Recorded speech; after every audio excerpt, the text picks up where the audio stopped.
Good afternoon, everyone, and welcome to T-Mobile Champ Connections, live here from the 107th PGA Championship. I'm your host, Keith Stewart, PGA professional, and I am happy and proud to be here as an ambassador of the game alongside PGA coach Ryan Adams on the T5G range. All of this brought to you by the wireless power of T-Mobile.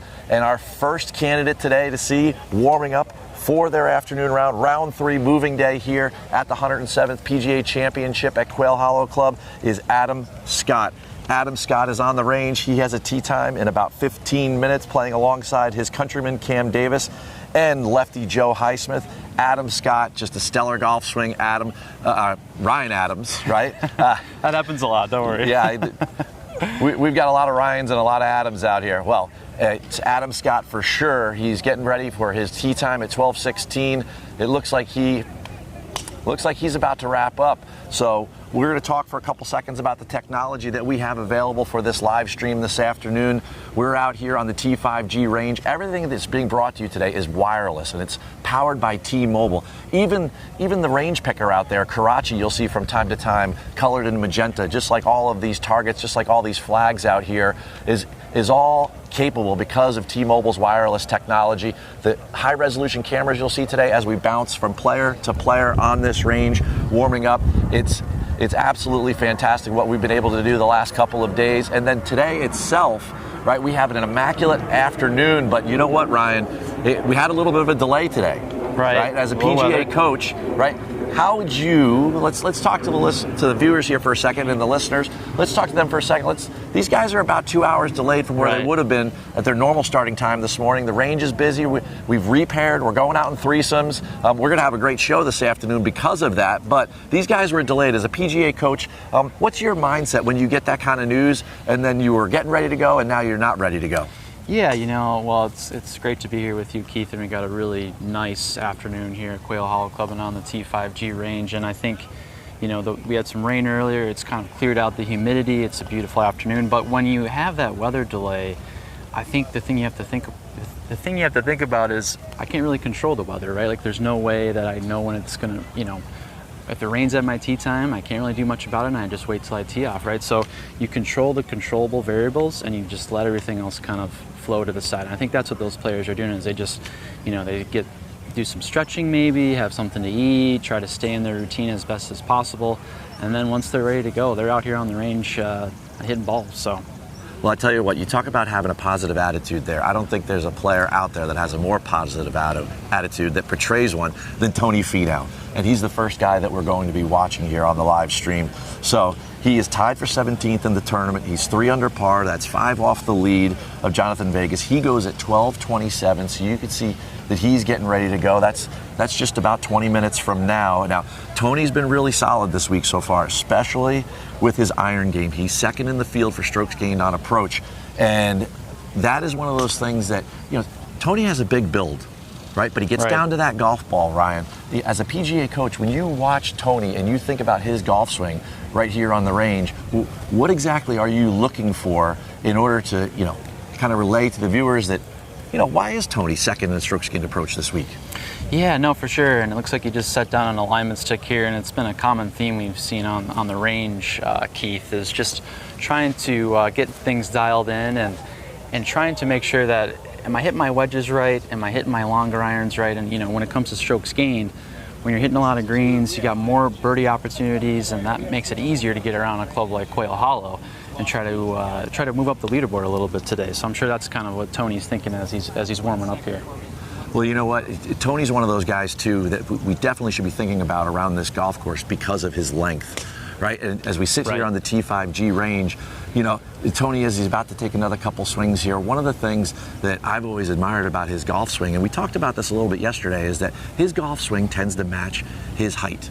Right? His body structure, That's right? And we're going to see that a lot today. We're going to see some different types of body structures out here on the range. And when you look at Tony and he takes that club back, yes, it's not the longest of backswings, but he's doing it in a way that if you did kind of imagine it to go further, it would be going much more vertical than just wrapped around himself. And when you're working with students, how do you try to relate to them to get their backswing to fit their body type?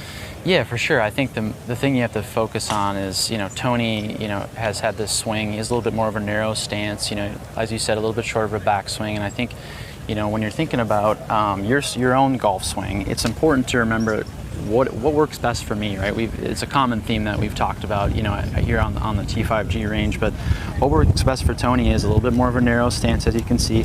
I like that a little bit because it provides some control and stability, especially on these shorter wedge shots that he's hitting, and he's just trying to dial in a little bit. So he might, you might see a little bit of a wider stance on the longer clubs. But I think for the most part, when it comes to matching up, your swing with your height, I think it's important just to practice, with a PGA coach, have someone else watch you, make sure that what they're seeing is what you should be doing before you try to, mimic. Just because Tony Finau has a more narrow stance and a shorter swing, should I try that? Probably not. So lean on that PGA coach, and then you should be set to go. Well, we've got one powerful player in Tony Finau, and now we're going to switch over. And again, this is wireless technology brought to you by T-Mobile, where we can just jump from world-class player to world-class player. You talk about a power guy like Tony Finau. Now we're going over to Gary Woodland, right? Another powerful player, and of course he works with, a former PGA Coach of the Year in Randy Smith, and that he just switched over to him. He was with Randy a long time ago, and he's come back to his PGA coach. When you think about Gary Woodland's golf swing, as you watch him hit a couple shots here, right? What do you look for there that translates over to the folks that are, enjoying this live stream this afternoon? Yeah, well, first things first, it's great to see Gary back out here and to see him healthy and competing. I know, last year he was on the rise after his brain surgery and such, so it's great to see him, out here competing with the guys, and I'm sure he feels the same way. And it's also great to see him with Randy, because Randy, is one of those PGA coaching legends, right? And he obviously works with Scottie Scheffler, and here with Gary Woodland. And I think when you look at the swing of Gary Woodland, I really like Gary's tempo. It's never too rushed off. You'll see here on his backswing that he kind of takes his time to get to the top and then sets those wrists really nicely to get in a good position at impact. So I think when you're watching this at home, a lot of the times people will rush back in their backswing and kind of yank the club behind themselves. So I think watching Gary, from this down the line view here, you can see Randy there on the right. It'll help you understand how I swing the club with a little bit more tempo and where to have those wrists on the backswing too. Randy's jumping in here and they're having a little bit of a conversation, and his motions aren't really, I was hoping Randy would give us a little bit more there by his motions, but he gave him some sort of little tip for something that they're working on currently. And when you think about power, so many people want to swing the club really, really fast in order to generate power. They want to yank it down. And when you look at Gary's sequence, you're watching this swing, then we have this beautiful view right down the line where we're seeing Gary, right? When he steps in here and when he goes to unload on this golf ball, right? Watch how deliberate and how long he waits to let the power come into his golf swing. He gets to the top, his body goes after the golf ball first, and then the club and the shaft is pulled around him. And you see that motion on the way down, how the shaft flexes. I mean, that would be something that we're all trying to covet. Right. Is there something that you think about when people at home are trying to get that, develop that lag in their golf swing that they see with Gary? Yeah. Well, first things, I'm sure Randy's just telling Gary, what are you worried about, Gary? You just hit that one right down the middle, 300 plus. So what's there to worry about? I've always loved Randy's approach. It's a very simple, just go have fun sort of mentality. So, but for Gary, I think, as we look at his swing from down the line here, you notice that he's got a really nice, tall posture. He's not bent over the ball too much, but not also too high up. So it's what fits his swing well. And then I think, when it comes to power, you see that left heel there, he gets all the way through the ball, so he's shifting that lower body through, and he kind of has to, because he's loading up so much with speed on the backswing that the only way he can get through is to turn that lower body through. And I think that's a good tip for those at home, is just if you're starting to hit some slices or kind of getting off track a little bit, remember that the golf swing is a thing of sequences, right? You do the backswing first, and then you let the lower body lead and clear out of the way so that you can match your hands back up and impact just like they were at address. So, Gary, one of the things I love to point out about when you talk about Gary Woodland and his golf swing is that, he was a college basketball player as well. This guy is a hyper athlete. I mean, he's right. Extremely mobile. He could play all different types of sports. And I think that, for the most part, some of our viewers out there, they get completely dedicated to golf, right? And don't get me wrong, as a PGA member, I love that. But the fact that Gary grew up as a junior golfer playing all different types of sports, I think is one of the reasons why we admire his balance and his golf swing, and he's so good with his lower body in transition, right? Where you talk about there how he drives the weight into his lead heel, which for him as a right-handed golfer is his left heel, right? But that weight, when it goes back and he sends it forward, right? There's so many amateurs out there that don't accomplish that goal, right? And a good drill I always think about is that you could put anything squishy under your lead foot, like your golf towel that's hanging on your golf bag, or if you cut a tennis ball in half, right? And if you could get that underneath your lead foot, and all of a sudden when you get up to the top and you're about to transition into your forward swing on the way down toward impact, if you really put pressure into that lead leg, then you're really going to start to learn what weight shift is all about when it comes to the golf swing. Right. And, you know, watching Gary hit some drivers here, he's absolutely just unloading on it, not necessarily with the grip and the handle, right? They're just along for the ride. He's unloading on it with his lower body and his turn, and man, that leg drive. I mean, talk to me about what you see, like, based upon what I'm mentioning there. Like, talk to me about what you see with what's going on with how, in transition, Gary lets the legs get after it.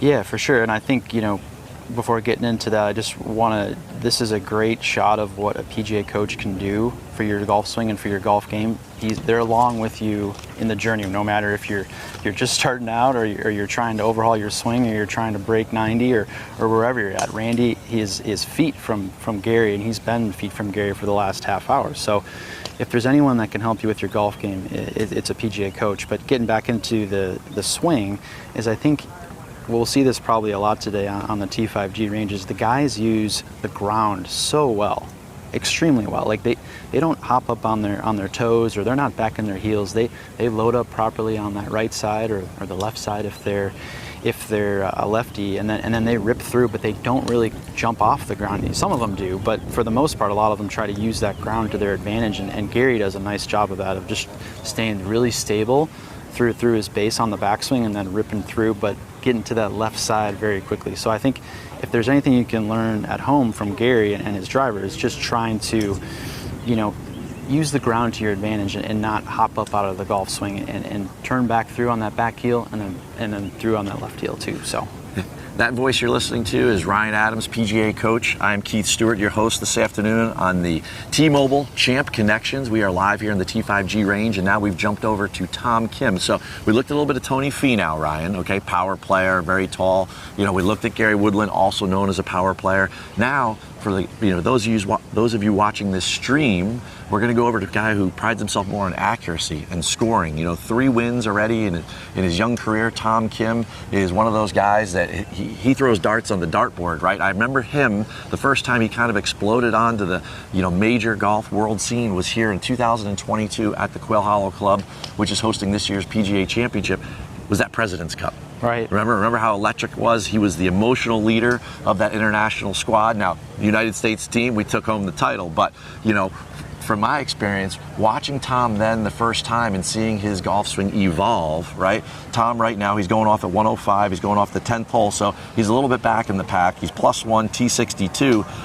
When you see Tom Kim's golf swing, as we're watching him warm up here and get ready for his tee time, are there some similarities to what was going on with the power players like Finau and Woodland that are also crossing over to Tom, or does he do something a little bit different in order to really reach that accuracy button?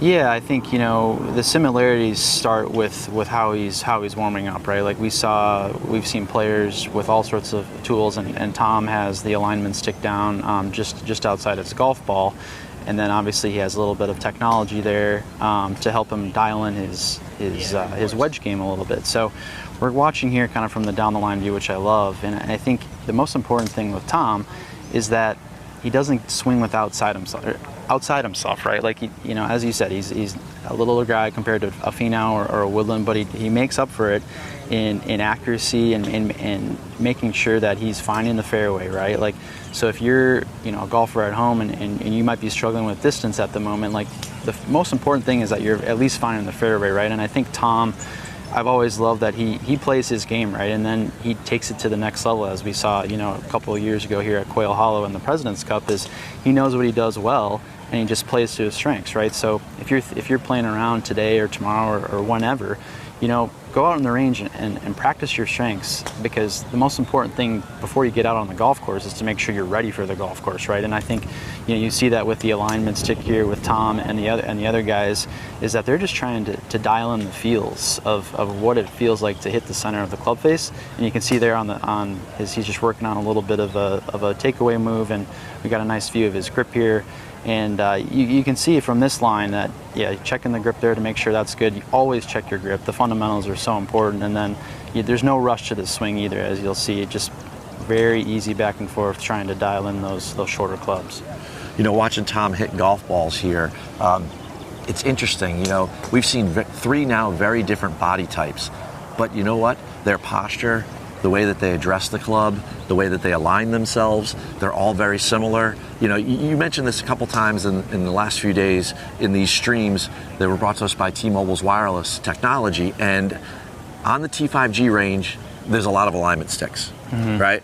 And you and I, we can't take anything for granted here, right? These guys keep laying them down, but there might be people watching this stream, Ryan, that don't know where's that alignment stick pointing, right? So when we see them in the ground like this, laying in between the ball and the player, as Tom has his here, right? Like, where is that stick pointing?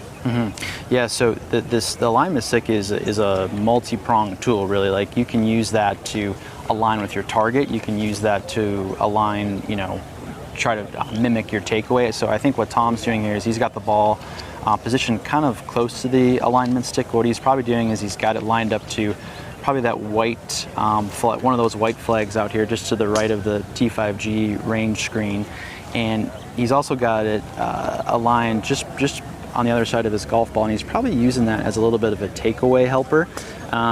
For your takeaway, for those at home, you want it, checking the grip again. I mean, you see that a lot here out on the T5G range, but he's probably trying to keep that club head just right along that alignment stick all the way out, so then when he gets to his right side and his hip, goes up, and then bam, he's in a good position at the top of the swing. So how about this? Bam, we are over to Ben Griffin, 3 under for the championship. He's one of the guys going off in that threesome with Tony Finau and Eric Cole. Eric Cole, by the way, on Thursday, 4th hole. Right? I don't know if you got a drink. I didn't get one, but he had a hole-in-one, which is kind of cool. But Ben Griffin tied for 17th, going off at 12:27, like I mentioned, with Finau and Cole. And now we're looking at this young player, Carolina guy. He's got the right colors on for today, right? Matches up with that blue sky down here. He's just getting started to warm up. A great roller of the rock. He won a couple weeks ago in the Zurich alongside Andrew Novak. But you know what? He's a great ball striker too. And when I watch the rocker movement that he's doing right here as he warms up, right? I think this is something that when people warm up, they tend to just warm up with just their arms or just feel their body move, or they swing the club with one arm or something like that. I love how he's trying to stay connected and move everything together. Right, yeah, and it's important, even on the small shots. He's going just to this first flag here, and it's important even on the small shots to always feel connected. And you can see the grip there. He's just making sure it's in a good spot, but he's not taking a very big swing, and he's keeping those hands, a little bit ahead of the club head, but he's also rotating very nicely. A lot of the times when we get into trouble with wedges or shorter clubs, we use our hands and our wrists to try to make the chip, and sometimes you might chunk it or hit it, skull it over the green. I'm sure golfers at home can reckon with that. But with Ben here, you saw, it's getting a little warmer out here, so he's taking a break. So just remember that it's okay to take a break during your range sessions too. But I love to see that connectivity, and even in a smaller club like a wedge that he was hitting there. So while Ben walks away there for a second, he walks right by the magenta. You can't miss it. The T5G range. It can't be understated, Ryan, what we're doing right now. These cameras, these high resolution cameras, are bouncing around the range behind the player line as they warm up for the 3rd round of the 107th PGA Championship. And all of this is wireless. Right now you see all the targets all over the range, the magenta flags, the white flags. T-Mobile, it just blows my mind that it's taken until 2025 for us to be able to do this. This is so cool to have a range where, the fans that are in the gallery behind them, they can see the big board out there, and they can see the shot tracers provided by Top Tracer Range. And, right now, Tony Finau, he's just at cruising speed, about 176 miles an hour ball speed, up there on the big sign, sending out drivers. I mean, it's absolutely just a really, really cool thing that you and I get to do as PGA professionals. And as we pan around the range, we got to find ourselves another candidate to talk about here. But in the meantime, right? Oh, here we go. Here we go, Ryan. We got the big man. Been waiting for this. We got for the a big while, man, Keith. right? Yes, I definitely have Bryson in my sights this afternoon. I knew we were going to get him. Like yesterday, we got the big three that were out there, 1, 2, and 3 in the world. When he had Rory, Xander, and Scottie. Well, hey, he's texting me right now, Keith. He's like, "Am I on the live stream?" And you know what?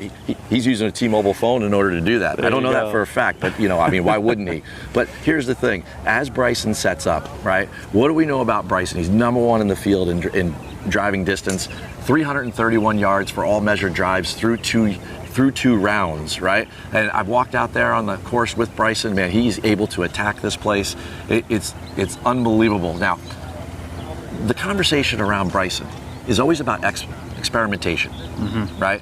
When you're giving lessons, or to any of the club pros out there at their green grass facilities, when they're walking around and they're mentioning tips, amateurs are always afraid to experiment in their golf game, right? So if you're hitting the ball one way, try to curve it the exact opposite way. What makes that work, right? So how do you feel about experimentation, and what do you try to emphasize to your students back at your home club?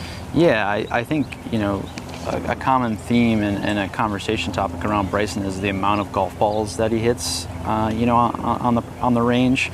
And I was talking about this with a few of my other PGA coaches, friends, and they were just saying, this works for Bryson, but it might not necessarily work for my student, right? And you can experiment all the way up till you're not comfortable anymore, right? And for Bryson, experimentation is part of his game, so he's comfortable trying just about anything. I'm going to try a different club. I'm going to try, single length irons. I'm going to try, doing sort of, anything with my driver and trying to make sure that, it's optimized for the best sort of flight and launch and whatever. But I think, we talked about this, yesterday, is that when you're watching these players out on the range, and it's just a great experience for the fans here at Quail Hollow, you want to make sure that you don't have to copy them for swing for swing or for ball, right? Especially someone like Bryson, who has just an incredible amount of speed and does things a really unique way. But there are things we can pick up on. So I will say, for those at home, try to copy Bryson's his attitude, his hard work around the range, and when you're going through something like a swing change, or you're trying to make your swing better, follow Bryson's lead and just try to work on a few things different ways. Maybe you try half shots to start out if you're working on a swing change, or maybe you try to hit a few extra balls than you normally do, right? And I think that's what we can learn from Bryson, is that when you're trying to be the best player in the world, you're trying to break 90 or whatever, you just got to try to maybe do things a little bit differently. There's so much we can unpack with Bryson, right? And if we can get a shot of him there, the caddy view, we're looking at it right now. If we get a little bit more of a close-up towards where his grip is, and meaning the grip on his golf club, right? At some point, if we can get a face-on view of that, what I want to point out, I think is so important, is that all of these guys that we have looked at for the last couple days, but Bryson is the epitome of all of this. It is so important to have equipment that fits you. Correct. Right? Now, Bryson does his thing, his golf game, he does his way. We know that, right? So he's got the extra large grips, he's got the single length irons and everything. But what's important about that is that fits the way that he plays golf. There are so many people out there, there's so many amateurs out there that don't take the time to go see a PGA professional and go get properly fit for their clubs. They're using clubs from somebody else. Wives are using clubs that they were handed down from their husbands, and vice versa. Kids are using adult clubs and everything. It is so important. And if you need any reason with which to do it, Bryson's the ultimate example, right? Because look how good he is at golf, and he's constantly working on improving not just his game, his fitness, his nutrition, but also his equipment, right? Yes. And talk to me for a second about your own personal experiences, Ryan, as a PGA coach with your game and custom fitting. Yeah, no, for sure. I think, growing up as a junior golfer, I would just, get handed clubs from my dad and use those to the best of my ability, right? And as I got older and a little bit better at the game, I realized that having something that's fit for my golf swing is the best way to go play golf, right? So Bryson is a great example here. You mentioned the extra large grips and the single length irons. Again, as we said earlier, those work for Bryson. You don't want to you see Bryson like, oh, well, he's using extra large grips and single length irons. It's time for me to go buy a set of those. No, I think you should go, to a PGA coach, and they can walk you through, what the fitting options are. If you need a new driver, if you need a whole new iron set or wedges or even a putter. Putters are even being custom fit these days. Minute by minute, his routine, right? It is completely planned out right now. Of course, he's checking on the T-Mobile range on his own phone there. He's probably looking at some more numbers just to kind of gauge where on this beautiful afternoon, with the weather, with the wind, with the humidity levels, how far each shot is carrying.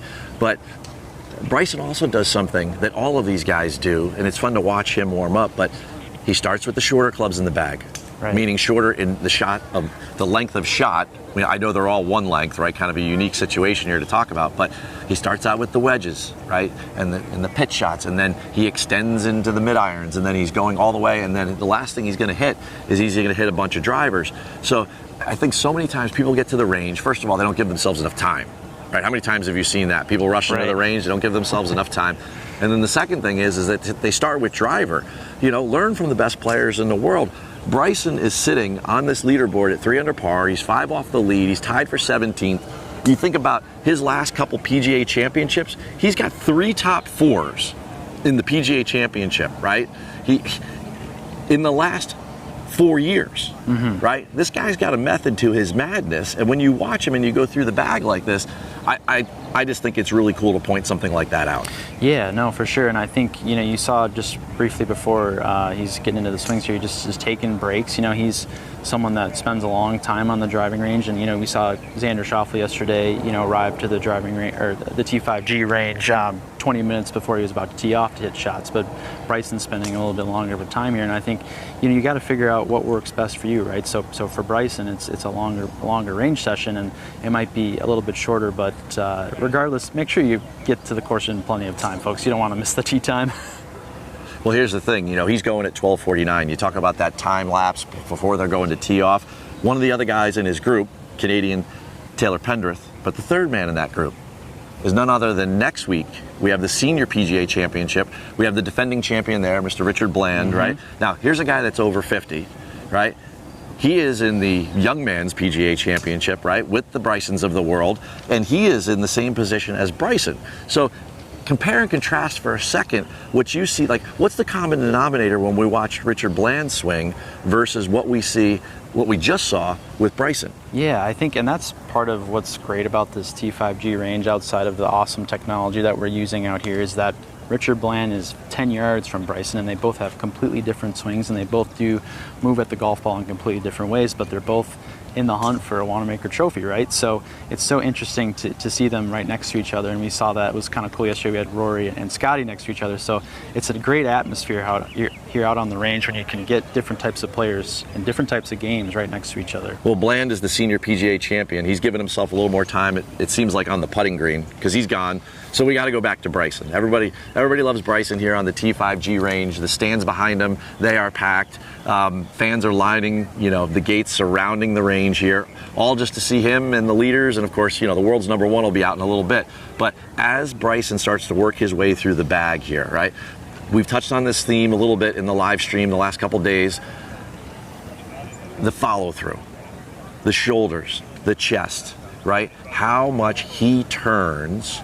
So many golfers are afraid to turn away from the ball because they feel like they're going to lift up or get disconnected from it, whatever. Look how Bryson turns. I always look at the shoulders, the lead shoulder goes under the chin, then the trail shoulder goes under the chin, right? But, what do you look for? And when you're talking to your students as a PGA coach, what do you try to, enforce with them that gives them the best possible powerful turn that they can have?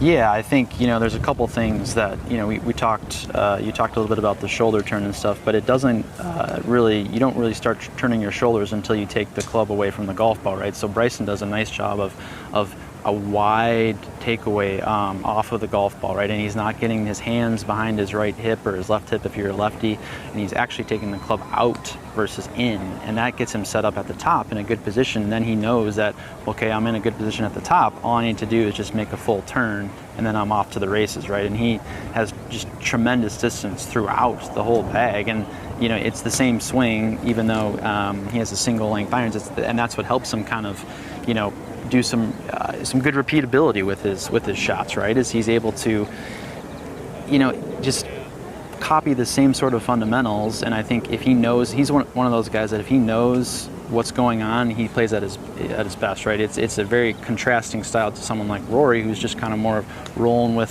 things and being aggressive on the course. He needs to know everything that's going on with this golf swing. It's something that I think we should all appreciate as golf fans. One last point on Bryson before we jump over to Sam Stevens, and that is that when you watch Bryson here on this very last shot, notice how his entire body faces the target when he's done. So many people I see on the range don't get to that point, right? Their body is almost still facing, the buttons on their shirt are almost, or their belt buckles almost still facing the ball where it was at impact. Bryson just commits so much to each and every shot. And another guy, Sam Stevens, unbelievable driver of the golf ball, right? Sam Stevens he's definitely a top 10 OTT guy, right? Off the tee guy, strokes gained. And, him in this field makes a ton of sense to me because you need some length to play the Quail Hollow Club. Par 71 scorecard, 7,600 yards. Sam Stevens, a young guy, right? Gets the ball moving. Now, he is not big like Bryson or Tony Finau, right? He doesn't have the same stature as a Tom Kim. He is probably the average size of a male golfer, right? Mm-hmm. But we see all the same principles in place here. Look at that arm hang as he's about to deliver here. Mm-hmm. Yeah, no, it's a comfortable arm hang for him, and it's in a pretty neutral spot, I would say. But when you think about how far do my hands need to be from my body, you really just want to set up, in a natural stance, and then just see what a natural feel is from your hands to the club, right? So, Sam, and we got a great view here of his grip and his setup and stuff, and got a little bit more of a stronger grip, it looks like, and just you can see the glove logo a little bit more, and a stronger grip for those at home promotes a little bit more of a draw, a little bit more of a right to left shot for a righty. So he might be working on something, and that's a very helpful shot here around Quail Hollow, right? Is using that draw to kind of hit the slopes and gain a little bit more distance to get down. You're saying, Keith, that Quail Hollow is a little bit of a longer course. A draw will help that out there. So a little bit of a longer course, Ryan. What golf courses are you used to playing? 7,600 yards, par 71, right? You have 3 par 3s that are over 200 yards. I mean, this place is a beast, right? And before we get back, I'm getting reports that we will have Bryson with the driver. So everyone that's out there watching the live stream, we will get back to him when he starts, hitting it over that fence at the back of the range that you can see. But Sam Stevens in particular, right? Look at his finish. Look how he gets that trail pocket, right? So his right pocket on his pants, his right hip side there, right? That side, that piece of his belt. Look how much he gets that through the ball as he hits the shot. And a big part of that is the way that he stands to the golf ball and the way that he winds up his body, because then he has to unwind his body all the way through. I don't think enough golfers, I love how simple his golf move is here. And as you watch him in his takeaway, right, the club goes straight back, right? Doesn't wrap around him. It doesn't go out towards his caddy. You see it go straight back, and it looks so natural coming around him. And that turn that he builds, right? Look how much he emphasizes it in the finish. Yeah, exactly. And I love just before he hit that shot, he just kind of chopping it up with his caddy, trying to stay loose. I mean, when you're in contention for a PGA Championship, and I have to imagine he's nervous, just like any one of us would be. But it's good to have people around you that can keep you loose and can keep you in a good mindset. And aside from that, Sam's got a great golf swing, and I'm excited to see where he goes today at Quail Hollow. Well, you know what? Out here on the T-Mobile Champ Connections range, T5G range that we are at, I just heard a roar. And I know we're not far from the second green. So we've got some activity going on, and these guys are getting ready for it. We are back to the big man, Bryson DeChambeau. They've got him up there on the T5G range. If you look to his left, there's a big scoreboard up there. And we can read all the numbers that are on his launch monitor, right? The top tracer range gives it all to us, right? Right there, 168 miles per hour of ball speed, and he's got a fairway medal. right? We haven't even got to the big dog yet. 121 feet in the air. One of the things that I think golfers tend to spend a lot of time on is that they're always trying to maximize roll, and they're always trying to knock the ball down, and they're always trying to control trajectory. And you come out on this range, the first thing that always takes everyone by surprise when I bring in someone here who's never been to a tournament live before is like, wow, they all hit it so high, right?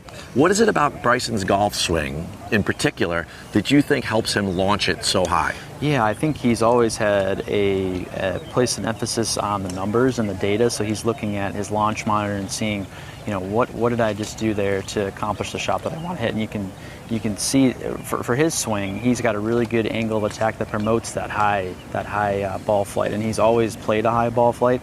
Yes, he can hit it lower, but I think he feels that the higher shot, he hits it so far that I don't really need to have a lower shot, because I can just drop balls from the top of the sky onto greens or into fairways or whatever. So this is a great view here of what you can see of that flight in action. So I mean, how good is this? How good is this?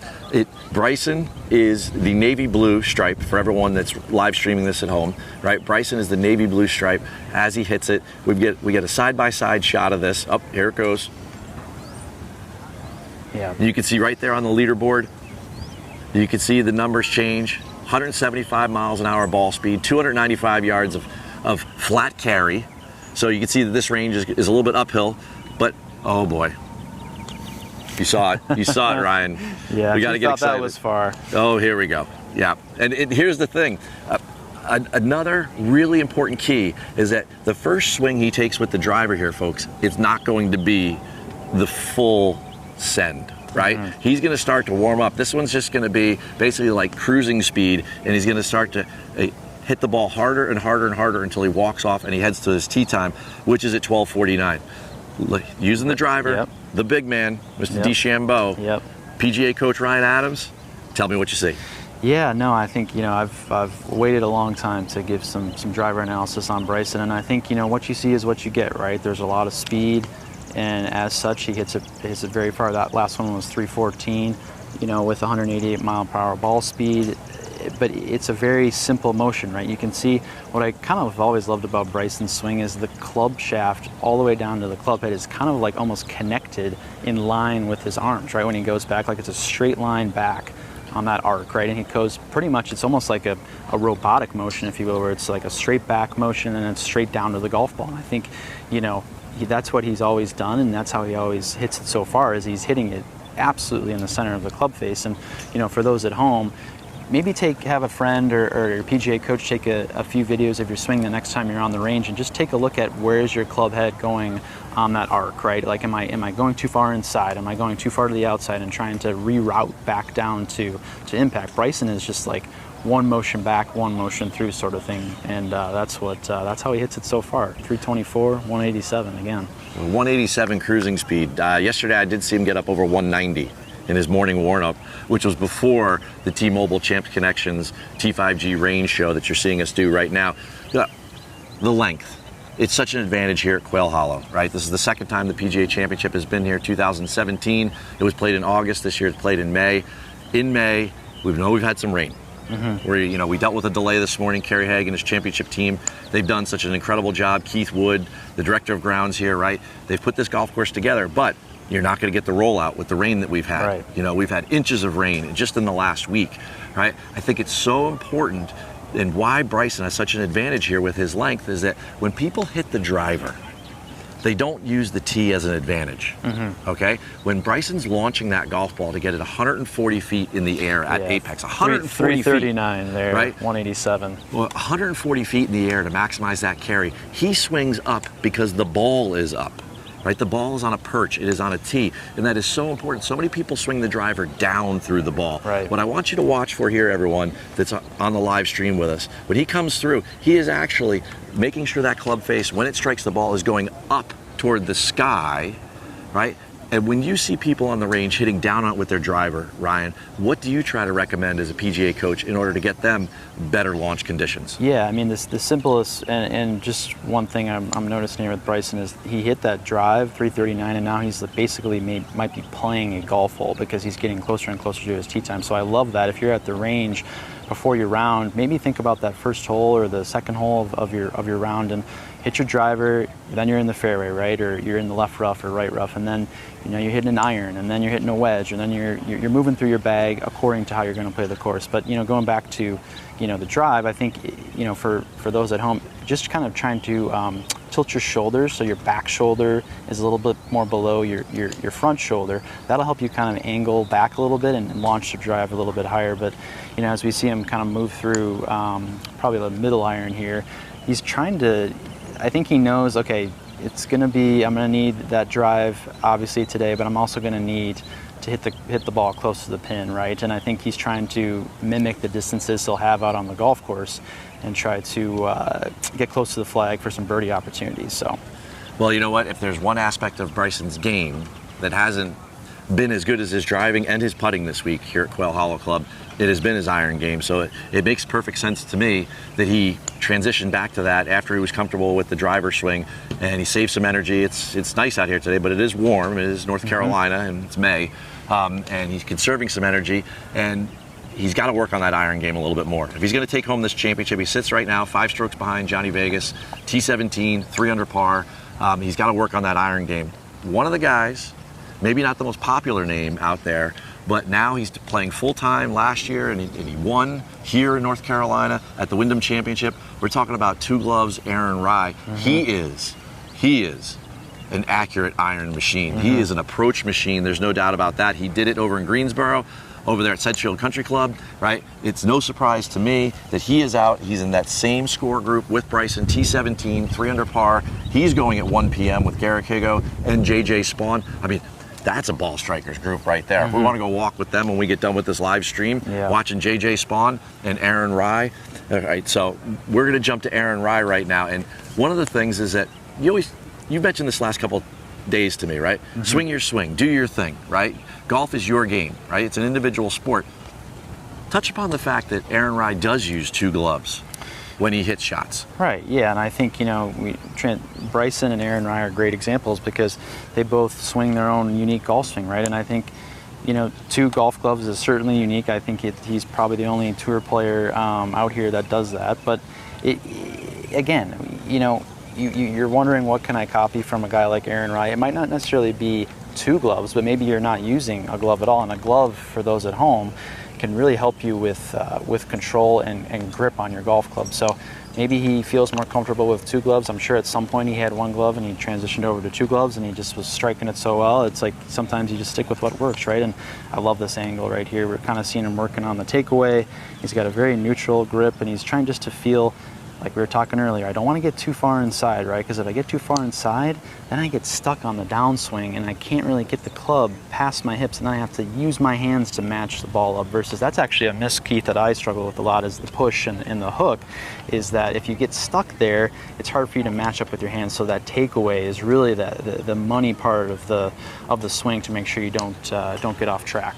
Aaron Rai is such a good ball striker because he has phenomenal fundamentals, right? And what I look for and what he was doing in that drill is really important. You mentioned this earlier. You talked about width and arc in your golf swing for the different guys, right? So when he took his arms and he brought the club away from his body, you notice his arms were outstretched. His elbows weren't locked or anything, but they were just outstretched. The club was as wide, the grip was as wide away from his body as it could be. And then not only that, when he went through and he did that little kind of methodical drill, and he went through to the forward part, past impact, and through the ball, right? He maintained that level of arc, which I think is something which is really why he's just so good at striking his irons, and he's so accurate.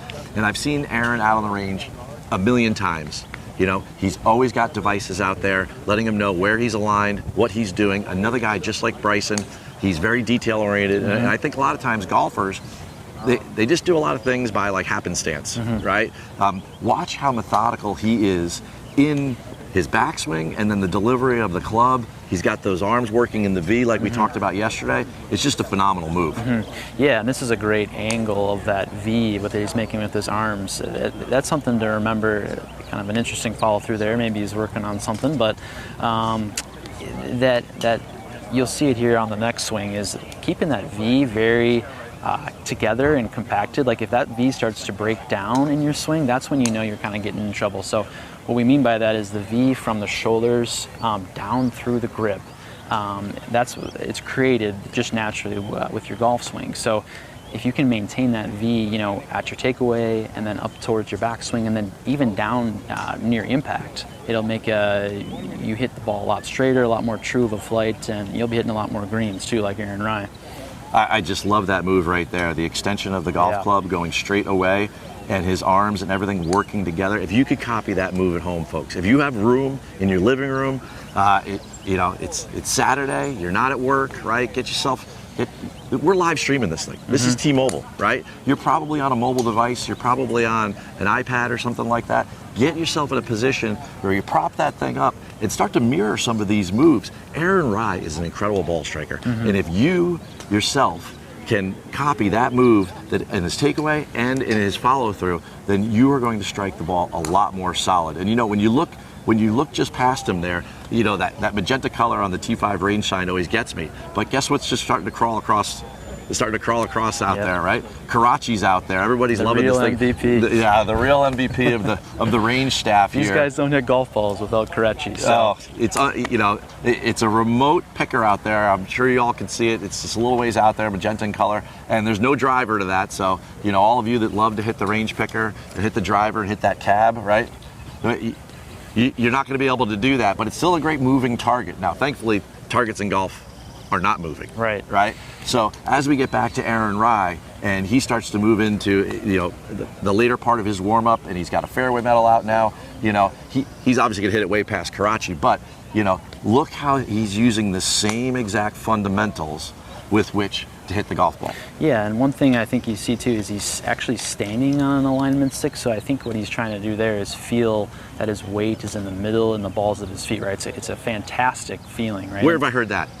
For 2 straight days. Yeah. How much have you been talking about having the ball, having the weight in the middle of your feet? I love it. Well, I think it's so important because sometimes people get so concerned about what does my backswing look like at the top and what am I doing on impact? Well, if you can't get the weight in the middle of your feet, you're not off to a good start. So I love to see Aaron kind of take a beat and just make sure I'm good on my balance. And then you see he's got multiple alignment sticks there too.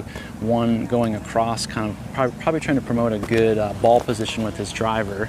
Just a couple reminders and checks and balances for that sort of thing. And then he's got the 2 alignment sticks, one for his feet and then one for his target line. Your feet and your target line always have to be aligned. If your target line is one way and your feet are aligned another, well, guess what? Your ball is going sideways, right? Like you need to have everything synced up and lined in together to make sure that you're in a good position to strike the ball good. One last quick PSA for anyone at home on their range, not this range, right? We got the best players in the world.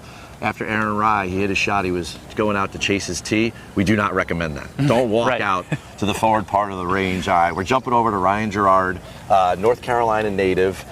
He got up there on the scoreboard the first day, shot 5 under, 66. Everybody was excited here. He's a home state guy.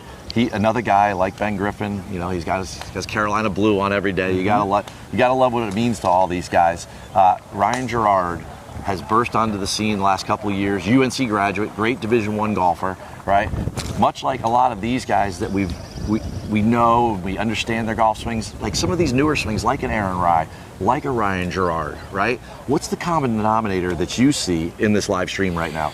Well, I think one thing that stands out to me right away is that Ryan's coach is 2025 PGA teacher and coach of the year, Jason Bale in South Florida. And I was with Jason the other day and talking after Ryan's first round 66 and talking to him about what have you been doing with Ryan and how has he kind of gotten to where he is today. And it's like he's a low maintenance guy. He doesn't really give a lot. He doesn't really have a lot of issues with this swing. I'm just kind of along for the ride, making sure he's in a good position at the top and good position for his follow through and that sort of thing. So again, PGA coaches know their stuff, folks. So start with them first if you're in need of help. But Ryan's swing is again a repeatable motion. It works really well for him, and it's shown out here today. Through the first couple of rounds at Quail Hollow. So,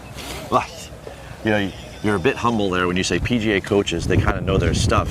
I mean, you mentioned his teacher is the current teacher of the year of the PGA of America, Jason Right. Bale, right? So when he's working with his coach, Jason, right, in quotations, right, it's, better than most, right? Right. I mean, here's a guy, and what I always admire about Jason Bale's approach down there at the Jupiter Hills Club and why he earned Teacher of the Year nationally this year for the PGA of America is that he has a truly holistic approach. And when you look at Ryan hit the golf ball, right, he, again, another athlete, right? He moves so well, he's very pliable, his mobility is great, right? He looks like he eats properly, he does all of those things, and I know that's a big part about what Jason Bale preaches down there at his coaching. Yeah, exactly. And then, as we're watching Ryan warm up here, he's kind of going into a longer club with the hybrid, and I think it's a great testament to just for those that maybe are looking for a little bit higher of a flight, going more. I'm sorry, you had more of a wood there, but hybrids and woods, make sure they're fit right. If you're looking for a little bit more distance and a little bit more height, Jason, like all PGA coaches, I'm sure recommended the right clubs for Ryan. So. Well, you know what? I don't want to be accused that we're not equal opportunists out here on the T-Mobile Champ Connections T5G range, right? We're going to go to the other side of the golf ball. We've got Open champion, right? Former Open champion at Royal Liverpool, that's for sure. We got Brian Harmon here, right? Now another different body type, a different side of the golf ball, and everything looks the same. Right? Everything looks the same. Right. What we've seen from all the righties and from the tall ones like Tony Finau to the Tom Kims. Right. Yeah, exactly. And Brian's getting warmed up here with some shorter clubs and just trying to dial in a few things for Quail Hollow. But I love his motion here. You can see that when he finishes that swing, even if it's a 3/4 swing there, you see he didn't get the club all the way around himself. His belt buckle is pointed right where he wants the ball to go. Sometimes when we get so concerned with the backswing and the positions in the backswing that we forget to finish our golf swing. And I think one of the things that I've always tried to do with my swing and to teach the people that ask me about the downswing and the golf swing is make sure that you're finishing your swing. I know that that's something that seems so easy to do, but a lot of people forget how to do that. And so use that belt buckle or even the center of your chest as your check to make sure that you're doing a full finish every time. So this range, the T-Mobile Wireless T5G range, right? It's connected to where? Quail Hollow Club, par 71 scorecard, 7,600 yards, 107th PGA Championship. It's the weekend. Brian Harmon's inside the top 70 in ties. We went from Bryson, who's number one in the field in driving distance, 332 yards, average for all drives, and now we have Brian Harmon. There's different ways to play the game of golf, right? The fundamentals look similar, but when you think about Brian Harmon, right, you think about his scoring potential with not just his wedges, but how his golf swing is so applicable to every club in the bag. Right. Right? Yeah. And as he's about to walk away, and his caddy puts the driver away and he's about to go out. Harmon is going out at 116. He's going off the back. He's going off the back nine on the 10th tee. He's playing with Elvis Smiley and Kevin Yu, another great ball striker there, Kevin Yu, right? All three of these guys are great ball strikers because they made the weekend in the PGA Championship. Yep. Tied for 62nd. They got inside the cut line. 74 players made the cut for the weekend here at the 107th PGA Championship. They're all going off at once this afternoon, and this range is tightly packed. So as Harmon walked away, we jumped back to local favorite, right? It's not just Bryson that has the stands filled behind these guys. You can see it right there in the shot. People are lined up too deep just here on the range, not just to see Ryan, a local favorite, but to see all of these guys because the data that we're getting up there on the big board is just so cool, right? Like you see these guys hit shots and like the numbers really put it into perspective, right? And we've got Ryan Gerard up on the big board right now. He's just cruising along here, 184 yards for that last swing that we just saw. So he's hitting probably 8 iron out there. He's getting ready for one of these par threes. Middle It's iron. probably right, Yep. right around 190 yards today. It's amazing, like the technology that these guys get to warm up with. Yeah, no, it's really special, and it's a great, for the fans on site here. It's a great viewing experience at the T5G range. You have the board and all the wireless technology to make this happen. So, and now Keith, a special moment on the range for us here, watching Rory McIlroy warm up. So, well, Rory McIlroy gave us a lot to think about last night coming in on the Green Mile. Right. The toughest 3-hole stretch here out on the golf course. All three of those holes, 16, 17, and 18, are the 3 toughest. 16 number 3, it's like a crescendo. 16's number 3 hardest statistically, 17 was number 2, 18 was number 1. You know, Rory almost hit in the creek on 18. He needed a par in order to make the cut, and you know, he pulled it off, and now he's out here on the range in the mix with everybody. He is at +1. He's a little ways back. I like to think that Rory loves to hunt, right? And in this warm-up, I plan to see him being very aggressive with his swings. He was supposed to be out earlier today. He's been delayed 3.5 hours from when he was originally supposed to hit the golf course. We're at peak conditions right now. What do you expect from peak Rory? Yeah, no, for sure. And I think one of the things that I've appreciated about Rory in recent years is that he's put a more of an emphasis on his mental game and not getting caught up in, you know, the mistakes that I made and what's happened yesterday, right? Like, obviously he would have loved to finish a little bit differently on 18 with a better drive and a better score, but you know, that's yesterday, right? And I think, you know, it's a great example of making sure that you remember that golf is sometimes more than one shot and more than one hole and more than one round. For Rory's case this weekend, is that you leave everything that was bad yesterday when it was bad, right? And Rory's just right back to where he probably was yesterday before his round, right? He's starting with smaller clubs, trying to get things dialed in. And I think, you know, we focus a lot on our technical parts of our swing and where our positions are and how far am I hitting the ball and how can I do this with my golf swing. Don't forget that the mental side of things too is so important, and I think, you know, Rory is probably a great testament to that because he faces a lot of pressure. You know, each tournament he tees it up and he's probably obviously trying to win, and especially here at a place that, you know, he's expected to win, right? He's won here multiple times at Quail Hollow, and for him to go out and have not a great round yesterday, he's forgotten about that already, and he's dialed into today and trying to go low. So. Well, you know, I mentioned the Green Mile earlier, okay? And whether it's this afternoon on moving day for round 3 or it's tomorrow night, the final 3 holes, you could take your lawn chair out and you could put it next to 16 green, which is surrounded by water, right? You could take your lawn chair out and put it over there by the 17th green, where 220 yard plus par 3. But for me, the spot for me would be right behind 18 green. That's where I would park my lawn chair and watch these guys come up, watch them battle the creek, you know, off the tee shot and the woods, which are on the right-hand side, and then that green complex. I mean, that pin was just devilish yesterday. There was a point yesterday where the 18th hole was playing harder against par, relative to par, than all 3. The scoring average was higher than all 3 par 5s on the golf course, right? Yeah. And it's just one of those things where, and Rory knows this because he's won here 4 times, and as he warms up and he gets ready to go today, really a little bit of an abbreviated finish there, right? So he goes back to yesterday. We were talking about Tommy Fleetwood. Can you swing the golf club, Ryan Adams, PGA coach? Can you swing it? And when you follow through, can you stop that golf club? Can you stop that shaft and that grip? Because that's a good thing. If you can do that, then that means you have complete control. Right, yeah, no, and I think, you know, Rory obviously a great view here of his grip, and then we're going back down the line, and I think, you know, one of the things I've always appreciated about Rory is his position on the backswing, right? And I think he, like all the other golfers out here, is, you know, how are my fundamentals doing and how am I making sure that I get my club in a position at the top that where, you know, I might have had some misses yesterday left or right, and just making sure that those fundamentals are in check, because you can't go out to the golf course with the same, you know, issues you had yesterday, right? Like, you got to be the one that eventually tries to find a solve for the problems you had yesterday. So I think, you know, for Rory, I think it's really important to make sure that, excuse me. Well, I tell you what, you know, Rory's hitting it so good this year. Masters champion, right? Won at AT&T. He won the Players, right? He's got Ryan choked up for a second. I mean, it's a little breezy out here, folks. So as we enjoy Rory hit these golf balls here, one of the things I think is super important, and we touched upon this yesterday when we had Rory out here, and I'm sure we're going to see his playing partner in the same pairing, Xander Schauffele, pretty soon, and that is that when Rory finishes his golf swing, and this is something that you all at home watching this live stream, you know, jump up out of your lawn chairs and give yourself a practice swing through the ball, but you want that trail shoulder, you want it to swing through, and you want it to end up in your finish closer to the target than your lead shoulder. So obviously for him as a right-handed golfer, that's the right shoulder.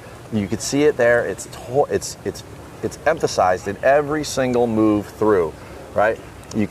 Rory is one of the best at it, and he's also one of the longest, and he's also one of the golfers that swings in complete balance, right? So it's super important that as you swing through, watch that trail shoulder in these swings and how much he commits to each and every shot. Amateur golfers tend to, at home, on the golf course, they look at bunkers, they look at creeks like the Green Mile, they look at water hazards and trees and out of bounds, and they try to steer their body when they turn.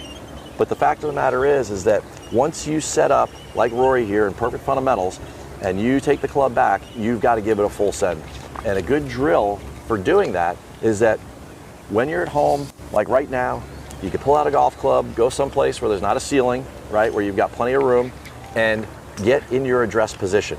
And from that address position, what you want to be able to do is just swing the club forward.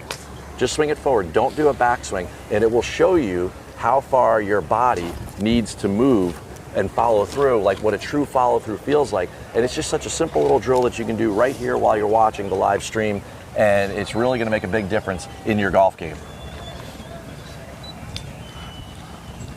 Yeah, and I think as we, watch Rory here on the range and have him warm up a little bit, one thing I've always really appreciated about, and sorry about that, just got a little choked up there, but I'm all good. So, I've always appreciated that Rory doesn't forget about, what I need to do today, right? Like, so I'm a little bit behind to where I probably was supposed to be, and I had a little bit of a hiccup yesterday in the finish, but I'm not going to let that get to me, right? And I think that, if you think about on-course mentality, right, we've talked a lot about the mental game with Rory, Keith, and I think that's been a big part of how he's kind of risen to the challenge, especially, we saw at the Masters with that win. And I think if you run into problems out on the course and you maybe make a big number, or you're kind of falling off the tracks a little bit, it's important to really try and figure out, like, how can I get back on track, right, and do it as fast as possible, right? So the best way to do that is just to forget about what happened on the last hole, take a deep breath, maybe reset, grab a snack, grab a water, and then off you go. So, talking about a championship mentality, just a week ago over Myrtle Beach, sudden death playoff, Ryan Fox, he's your winner. We're taking a look at him right now. New Zealander, right? Foreign player. Maybe people aren't real familiar with him.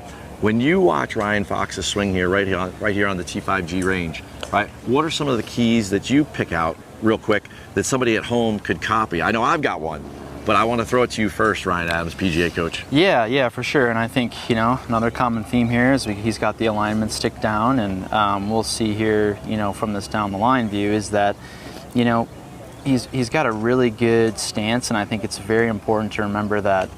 Not on that swing. That's okay. But, well, the stance was fine. The stance was fine, right? Yeah, and so that's the most important part, right? Is, again, we go back to what we were talking about with Rory. You hit a bad shot, you got to forget it, right?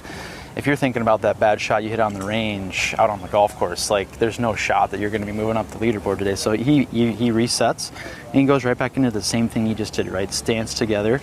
I love how it's just shoulder width. It's very normal and stable. And that move, you can see that, he's got a little bit of a stronger grip, so it's important for him to clear out on that left side. If he doesn't, he'll get, like we were talking about, you get a little bit stuck. And so I think an important feeling if you're struggling with, contact issues and you have that stronger grip is just to remember just to let that lower body lead and clear out to your left, right, or clear out to your right if you're a lefty. So I knew you were going to notice that. It wasn't a trick question. I knew you were going to notice.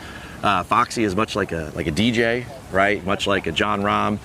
He's got that really strong grip, and you've got when you have the club face in that position, then you definitely have to rotate out of the way, and you can see him do it here. It's an extremely powerful move, but it's one that you have to commit to. So, not to be completely redundant, but you've got to be able to finish and rotate all the way through. And when you set the club up in that way, and then people might be asking at home, they might say, well, why should I change my grip to be stronger? Why should Keith, why should I copy Ryan Fox's move? Well, if you're one of those people that tends to lose the ball out to the right if you're a right-handed golfer, or out to the left, or you feel a lot of weak impact when you're hitting the golf ball, then it's super important to maybe strengthen that grip a little bit. That means you're going to take that lead hand if you're a righty, and you're going to turn it to your right side, showing more knuckles at address, more of that logo on the back of your glove, and from there, that's gonna take the club face and it's going to close it a little bit more, and it's going to allow you to bring that ball from right field back to center field. Right. Yeah, and I'll just say too, if anyone's got questions that is watching at home, just throw them in the chat, and Keith and I will try to answer them the best we can. But yeah, now, oh man, you gotta love this. World #1, Scottie Scheffler on the range, and hopefully I'm sure everyone's returned their attention over to that side, and we're excited to dive in here, Keith. Yeah, Max Homa, and we've got Scottie Scheffler. We got both of them coming out here on the range, start their warm-ups to get ready for their tee time, which, for me, I think the whole conversation about Max Homa starts and ends with the fact that he must just love this golf course, the Quail Hollow Club, right? First ever victory here. He's also in his last 2 trips here. He's finished tied 8th. And Max's struggles with his golf swing are well documented. But every year he comes here, he plays great. This is a major championship. He's playing great. All those years Max Homa was criticized for not being good at major championships. The guy was 12th at Augusta, right? And then he rolls into here, and he's in one of the final groups this afternoon, and he's right there on the leaderboard. And one of the things I think it comes down to is he's driving the ball impeccably. He's driving it really, really good, okay? So when you see his move here, talk to me a little bit about how Max is moving his body and how that translates to how he's been driving the ball so well this week. Yeah, I think one of the things that before we dive into Max's swing is he's now working with Congressional, host of the Senior PGA Championship next week, the director of instruction there, John Scott Ratton. And Max said something yesterday that I really found really compelling, is that, when working with John, it was like he would make a swing and then John would say, well, what did you think of that swing? And he would let Max kind of try to feel out, like, how do I get back to where I was before, right? And that's a great, great asset of a PGA coach, right? It's a two-way street with the feedback. It's not I'm telling you what to do or you're telling me what to do. Like, we're a team here and we're working together to try to get you back on track. So I think, with Max, I've always appreciated, this is a great view here with Max and Scottie Scheffler right next to them, is with Max, he always has been a great ball striker, and we talked a little bit earlier about that V that you make with your shoulders and your arms. You can see here that he has that really nice in the center. He's got a little bit of a stronger grip, but a nice waggle, but he keeps that V really stable, and it's really led to him being a good ball striker, even though he's kind of, maybe slipped up a little bit the last couple of years. He's back on track, it seems, this week. Well, what's really cool about this T-Mobile Champs Connections this afternoon is that now the chat is really fired up, and we're about to get some questions. I've just heard that we've got one coming. Great question here. We've talked about this a little bit in the first couple days of the T-Mobile Champs Connections out here on the T5G range, but the first question for you there, Ryan Adams, right? Yes. PGA coach, coming from our streamers, is what's an appropriate amount of time for a warm-up session? What do you know about these guys, and how long did they come out here prior to going out and playing this championship round? Yeah, so I would actually go based off of your tee time, right? So like, let's say you're teeing off at noon, right? And think about it, go backwards from your tee time, right? Like, what is a good amount of time to go to the range, and what is a good amount of time to hit some putts, and how long is it going to take to get you from that part to that part, right? So I would say, for me, my practice sessions, like, I tend to use like 45 minutes, I would say is a good middle amount. Maybe, it's an hour, maybe it's a half hour, depending on how many balls you need to hit. But I always start with some stretching, and I get right into, range work and go right up the bag from wedge down up to driver. And then I head over to short game and putting, and, by that time I've probably done, half an hour of work on the range, and now I got 15 minutes to dial in my putts. So I've always considered 45 minutes to be a good middle ground. What's funny is my dad is like a range rat, and he gets to the range about 2 hours early, and I always tell him, you're losing all the good swings on the range. But 45 minutes, I think, for the chat is probably a sweet spot for range ahead of a round. The only thing I would add to that is that if you're going out to play golf, it should be a warm-up session. It shouldn't be a practice session, right? So figure out for yourself what gets your body loose and ready to make good, full swings and be most prepared. And don't forget different facets of the game. We're just here on the T5G range, but there's a practice putting area, there's a short game area, there's all sorts of things you want to incorporate to get those feels as well and turf interaction. Now, another question in the chat, what type of player does the Quail Hollow Club favor, right? I'll run with this one because this is a little bit in my wheelhouse, right? As we previewed the Quail Hollow Club and the 107th PGA Championship, we've got a lot of historical data about this place, and it starts with the 2017 PGA Championship. And what we know is that with that par 71, 7,600 yard scorecard, right, we were going to need some length. Right now, I know we've seen some Brian Harmons and some Tom Kims out here today, but the majority of them have been the Brysons. Right, in the top of this leaderboard, and somebody like Max gets that ball moving out there, right? He's been incredible driving the golf ball this week. So you have to be a great driver of the golf ball, and the more ball speed you have, the better. The second thing is that Kerry Haig and the championship team, they absolutely love to test the one skill that is probably the most differentiating amongst the guys on that range. And Tiger proved this year in and year out, and that is long iron acumen, that you have to be a good long iron player. Now, at home, most of you think of a long iron, you think of your 3 or your 4 iron. For these guys, it's more like 6 iron, 5 iron, because they hit them so far. But the point is those yardages right around 200 yards, those par 3s that they're going to be hitting into, those over 500 yard par 4s, right? They require these guys to hit some very long approaches, something you don't see every week, in and out on the PGA Tour. And the third thing is that you've got to be able to score from close range. Right now, in particular to the Quail Hollow Club, these green complexes are extremely, extremely complex, let's say, right? So to give you a great analogy, Ryan, and you're going to love this. Somebody goes and wins the Masters. I don't know, Rory McIlroy, okay? 95% of his winning score is built through tee to green play. So that includes your driver, that includes your approach game, that includes all of your short game, right? Does not include the putter. About 5% is attributed at Augusta National Golf Club to the flat stick, okay? You come down here to this complete test of golf, right? And I'm not comparing the two courses, but I'm telling you what statistically you need. It's only 60% tee to green.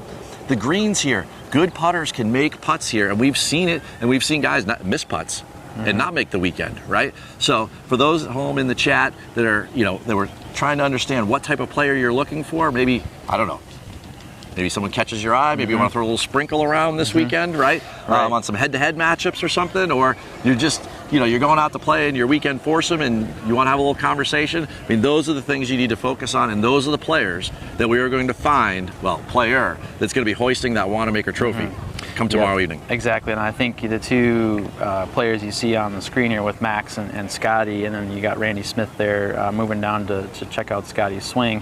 And we saw Randy last night with Scottie out on the range doing a unique drill where he was behind Scottie and holding his belt loop a little bit. And I reached out to PGA coach Joanna Coe, who's the director of instruction at Marion, and Joanna was talking about how that really helps Scottie, we've talked about it already today, feel that downward move where he's got to turn out, and Randy's kind of holding them back to really try to emphasize that feel. So I think for Scottie, now that he's kind of maybe got that dialed in with Randy, but you saw, a couple shots ago, he's looking at that grip again, and we talked about that yesterday with how the grip is important, and even with the roll number 1, he's got the molded grip training aid that he uses to try to get that dialed in. So again, focus on those fundamentals first, and then worry about the next step. But for someone like Scottie, who, is right in contention, he's probably right where he feels he needs to be, probably could have played a little bit better, but he's right where he probably, and I think we might, it's hard to tell sometimes with Randy. I think he's just maybe checking out Scottie's positions, and he's probably trying to see, did this drill work that I did last night with my students? So, and I think, I expect big things from both Max and Scottie today because they, as you said, Keith, their player profile fits this course really nicely. So, well, if you like to partake in certain boards, right, he is the favorite on the betting board, Mr. Scheffler. He's about half the odds that he started the week with. And one of the reasons he's probably not as the world's #1 player on the top of the leaderboard, for me, it has to do with the fact that he's only hit through the first 2 days 16 of 28 fairways, right, which puts him in the rough. So there was another comment that came in from the chat, and they were wondering, how does the championship team, led by Kerry Haig, and how do they come up with the design of the golf course, right? So not just, and I'm not talking about the architectural design, but the championship parameters with which they're going to play. And this question was specifically geared towards the rough. So The rough this week was as advertised at 2.75 inches, which is longer than it would be would there be a Truist Championship here, right? Because this is a major championship, we're looking for a complete test. But what's interesting about this major championship in particular, and a big part of the conversation that they had when it came to how tall the rough was going to be and whether or not it was a good measure of a major championship, was that this golf course is overseeded.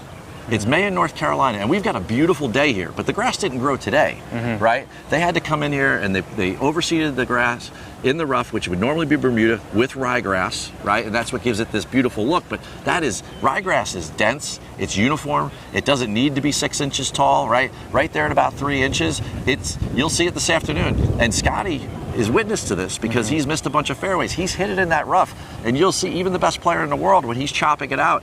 It's just really cool how Kerry Haig and the team came together, and they had the foresight to say, you know what, this isn't August, this isn't 2017 PGA Championship where everything was wall-to-wall Bermuda grass, right? We need to do something different. We need to, evolve this championship, and they threw some overseeded grasses out there in the rough, and that's how they came up with the height, because they have data going back years and years and years. It's so important for people to understand, everyone in the chat or listening to the live stream, is that none of these decisions are made arbitrarily. The fact that maybe Augusta National doesn't have any rough, what they call the second cut, right? That's a choice that they make, and they base that upon historical data. Well, the PGA Championship, the last couple of years since we moved to May, there is no doubt that they are determining the best golfer of the week. Right. I think last year, Xander makes the final putt, the final shot determined the champion, right? I think about Phil and Kiowa, I think about Brooks in 2019 winning back-to-back PGA Championships, right? If there's one true identity of the PGA Championship, is that they reward the best golfer. Right. And I think that's a really good point, and it was a great question in the chat. Yep. No, and I've always appreciated, as a PGA of America golf professional, I've always appreciated how Kerry sets up golf courses. And now as we move on to our 2024 PGA champion Xander Schauffele, I think he's another guy whose player profile fits this golf course, but obviously the first 2 rounds haven't gone as he thought they would. So you can see here he's kind of working on a little bit maybe of a move that he's tried to drill in a little bit to his golf swing, and just try to feel out that backswing and make sure I'm not getting in too big a trouble to start out. So I think what's interesting about Xander, and if I was going to make a recommendation to him, I would have said, hey, X-Man, you should have been out here when we were having our conversation about Aaron Rai. Right. Because the irons have been a little bit off this week. I mean, he was pummeling the driver yesterday. When I kind of handicapped what the skills are you needed, Xander is obviously one of the most well-rounded golfers in the world. You don't think of him as having a superpower. You think of him just doing everything extremely well. Yesterday he gave us a ton of drama. I love the fact that he has the consecutive cut streaks on the PGA Tour. And when he put the ball in the water on that par 5 on the 7th hole, that was very much in jeopardy. But he played like the champion, the defending champion of the PGA Championship that he is, 2-time major winner last year, and he got across the line. Now he has 64 in a row. And that consistency, so he'll get that iron game back, and it's going to be through drills like what he's doing right now. Notice how his pre-shot is very similar to that same move that you had somebody like Aaron Rai doing. Yeah, checking, you can see how he looked back on his takeaway there, and to check to make sure that where is my club face pointed, right? Is it behind me? Is it in front of me? Is it where I need it to be, right? And I love this. You get those grooves clean, because you cannot have any spin or any distance if you have dirt in your groove. So let's see if he does that takeaway move again here, just to make sure he checks. He might have moved on from it already. No, yeah, see how, so the club head was pointed straight up there, and so he's just going to take it from there and go straight up, and make a nice shoulder. Yep, perfect. Yeah, so I love how he kind of saws off the finish a little bit there too, because he's just trying to smooth it out and find the center of the club face right now. So now we jump over to Rory. He's got the big stick out, much like Bryson. This is appointment viewing. So out here on the T5G range, we got Rory, his numbers are going to be up there on, I'm sure, on the big leaderboard out there, but Rory too has not hit enough greens in regulation, and that's why his score sits right there next to Xander on the leaderboard. They're both at +1, right? They both just made it under the cut line. They're, 2 of those 74 guys that made the weekend here, and we thought that coming in, Rory was going to be a huge favorite, and it's because of this golf swing right here. And I can't emphasize this enough, and I love raising this point. When you follow through, if your thighs don't come together, then something is off. Your balance is off. There is no better player to watch in order to improve the balance in your golf swing. And again, why that happens for Rory and these guys out here is that the trail shoulder for a right-handed golfer, your right shoulder, if it comes under your chin and it doesn't go out and across, if it goes under your chin and then replaces where your lead shoulder or your left one was in the takeaway, then those legs are going to pinch and come together, and that's going to give you better balance. If that shoulder goes out and then eventually it goes down, kind of sending the club across, then those legs are going to spread because you're going to need better balance because the club isn't working around you in a circle, and that's what you're seeing right here, Ryan. Right, yeah, and I think, you saw just a little bit ago before he fired here. Didn't really like that one, but that's okay. He'll get over that quickly. He knows what to do. He was checking out his yardage book, so he's probably trying to think about a hole out there that hole that was giving me trouble yesterday. How can I work on my driver right now to see the right shot, right, and visualize the right shot? And you can see the motion he's making there.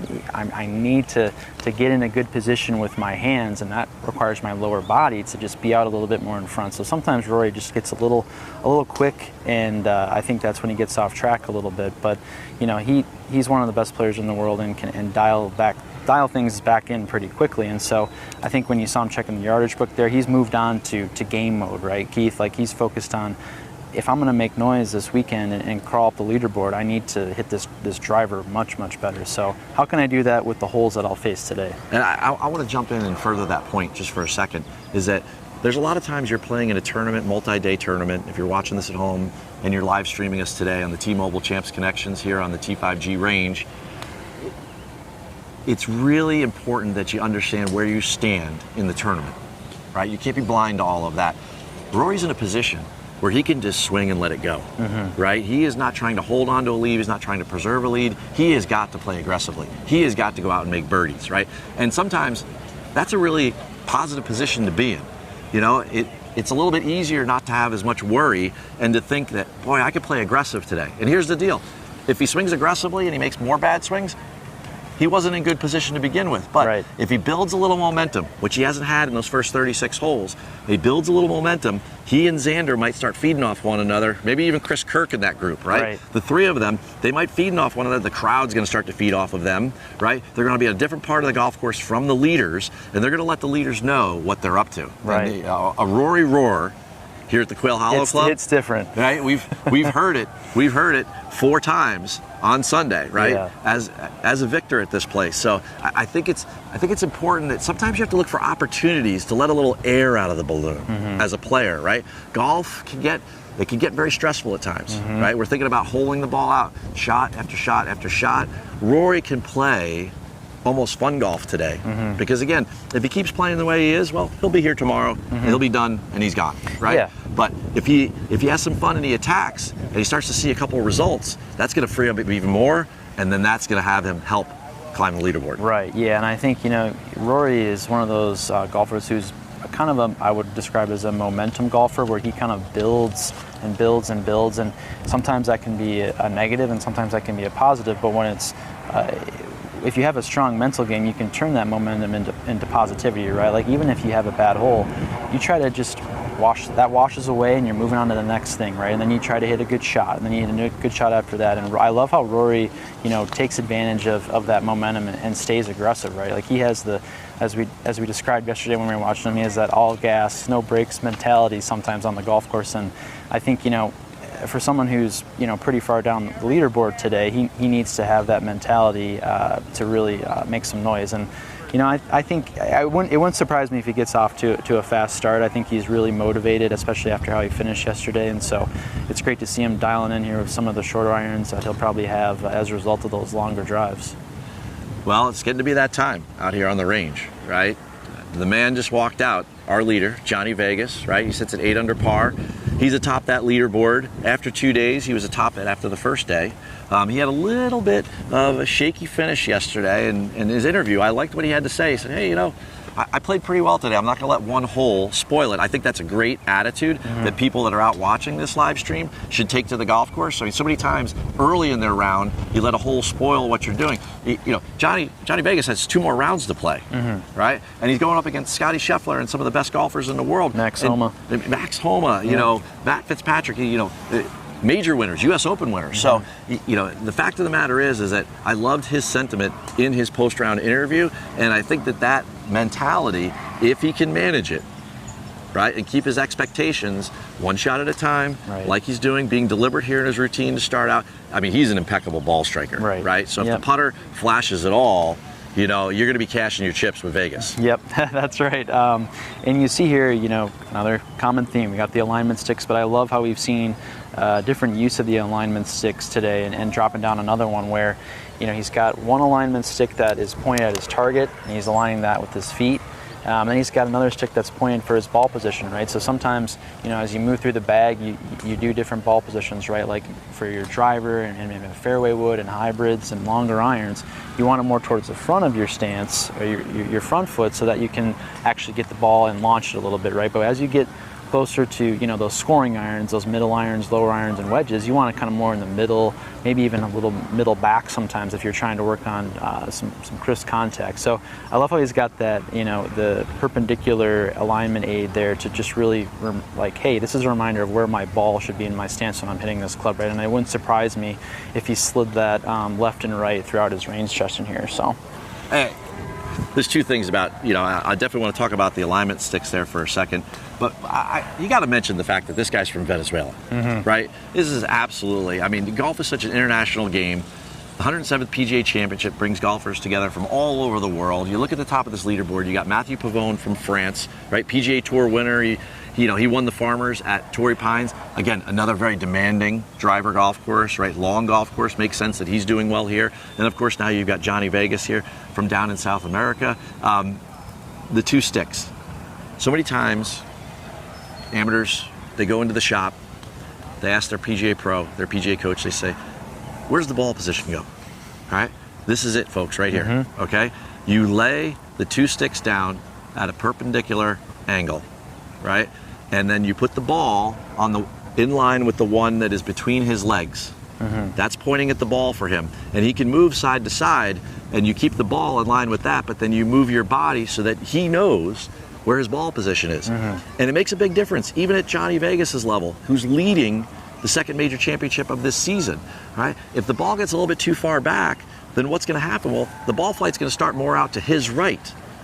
Correct. Because as that golf club comes around him in a circle, it will not have squared itself up yet. So he's going to be sending that ball out to right. Conversely, if he gets it a little bit too far forward, he may top the ball, or he may start to pull it, because now, think about that arc, that swing of that club head, right? Now it's closing once it passes where the ball position should be, and now all of a sudden it's going left, right? So I think that if you are in practice mode or even in warm-up mode, you can't say enough good things about, well, this is why he's leading. That's because right. he's paying attention to his details. That's Now, right. Speaking of details, we're back to Mr. Number One. Check my grip every time, right? Randy Smith, PGA coach. Is this, in your opinion, right, as we watch him warm up, he's the favorite. I mentioned it earlier, kind of slid that in there, Yeah. There's a lot of Vegas talk here, and I don't just mean our leader, We appreciate right? that. But is Scottie the man to beat?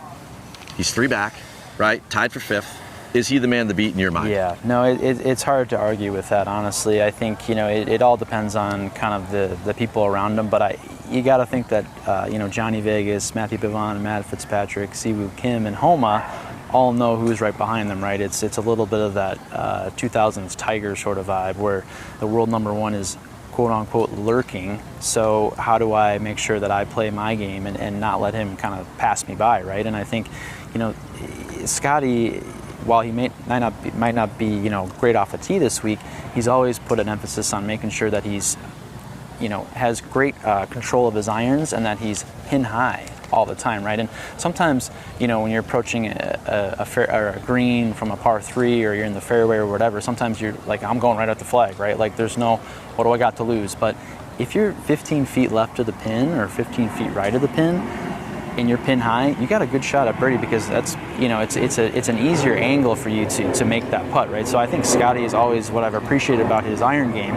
is he's always placed an emphasis on, if I'm not going flag hunting, I'm at least finding the center of the green and I'm pin high, right? And I think he's always been great about dialing in his distances with Randy, and I think hopefully he probably hopes he'll see that today. So 23 of 36 greens in regulation over the first 2 days, right? the consistency with which he plays this golf course. He's only played it one time in competition, and that was a match play situation at the President's Cup in 2022. He has not competed here. He was not, he was not a professional yet in 2017 for the PGA Championship, so he's not chosen to come here when they've had the Wells Fargo as a signature event. So the first time on the property, playing a stroke play event, 72 holes, and he's in position to win, right?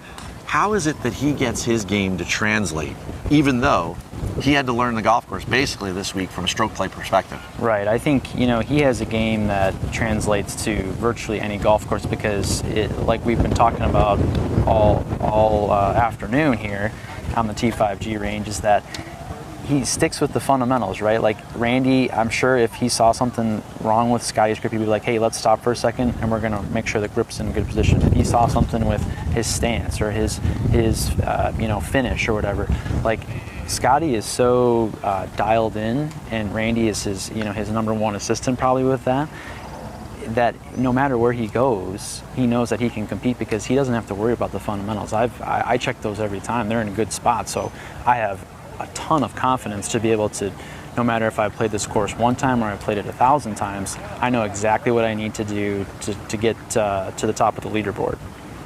Well, as Scottie walks away, we're going to go back to our leader. We're going to get a quick shot. And we could do all of this, Ryan. I mean, you and I have been out here on this live stream having a great time. The chat's been filling up. We've been getting some really, really thoughtful questions from those watching the live stream. But we got to go back to the leader. We've only got a couple minutes left here for the day. Johnny Vegas, long-time great ball striker out on the PGA Tour, right? And when I watch his golf swing, I think about Johnny Vegas. He's always been great on golf courses where it's been very demanding with the driver, right? And I think one of the reasons that he's been such a good ball striker, now it's a big asset to him that he's big in stature, right?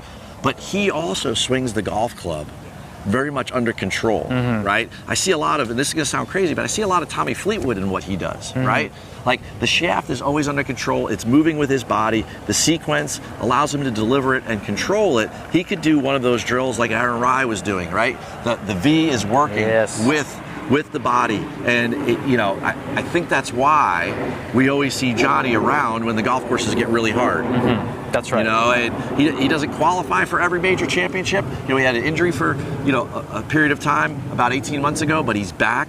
He won the 3M last year, right? He up there at TPC Twin Cities, which is an extremely demanding golf course. It's like one of the leaders on the PGA Tour for double bogeys, right? My hometown of the Twin Cities, actually. Yeah, and they come from off the tee, and he was such a great choice there because he's got that driver under control. And we've talked about this at length, but I'm going to be redundant, folks, right? Keep that club swinging within your turn, right? Don't get it out there bouncing around where the club head feels like it's swinging around like a lasso or anything, right? You're not a cowboy, you're a golfer, right? We want to get this thing swinging, and when we get to Vegas, he's conserving some energy. He knows it's going to be a mentally trying day. But when we get back to Vegas here, hitting this next swing, right? Point out for me, Ryan, how he's able to really keep this guy, like what body parts do you see moving that keep that shaft and that club head super stable? Yeah, so you saw before he takes his swing here, he nudged his laminate up a little bit because the ball position for a fairway wood needs to just be a little bit more forward so you can make a nice strike on it. And I love how someone on his team is taking a quick video. They want to make sure they get, what does this look like in case, things go awry, and we can check on that. But I think, for Johnny Vegas, it's all about making that great shoulder turn, and I think if he can do that and be consistent with it and stay stable as he always does, he'll be in great shape. So now we're on Matthew Pavon, right? Another unbelievable ball striker, and it makes sense. PGA Championship, Kerry Hagan, his team. I mentioned it earlier, right? Got to drive it. Got to be a good long iron player. You got to score from close range, right? Matthew Pavon has proven he can do that. He's won at Torrey Pines. Torrey Pines, his golf course on the tour, much like Quail Hollow, that hosts major championships, right? And when I watch Matthew Pavon swing, and when I've seen him out on tour at different venues and everything, the ball striking, he leads with that, much like Johnny Vegas, right? And the scoring potential, it spikes from time to time. But in recent majors, Matthew Pavon has been very good. He was great at Pinehurst last year, right? When you watch Matthew Pavon, right, there's a lot of the same keys there or whatever, but is there something unique that you could pick out for our streamers that's going to help them be more successful the next time they play golf? Yeah, I think, as we see here, you see the alignments aimed a little bit to the left, and I think Matthew Pavon has always been a little bit of a left to right, a fader of the golf ball. But what I really want you to pay attention to here is how his stance and his back, his posture is very good, and he keeps his posture stable throughout the whole golf swing. And what I mean by that is he's not moving up and down, he's moving more side to side, right? He feels like his body is almost in a barrel, right? And he's moving within the barrel. He's not really trying to sway too much to get more power. He's not really trying to, you see the arm motion there.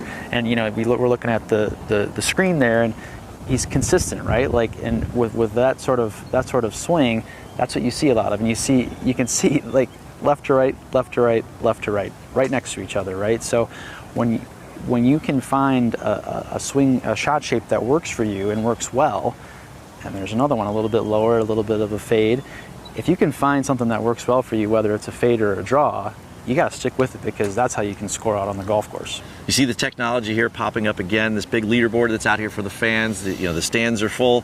The T5G mobile range, the wireless technology we have out here with the cameras bouncing around from player to player. We're now looking at the leaders. And one of the things that's really helped dial in, get it? Dial in?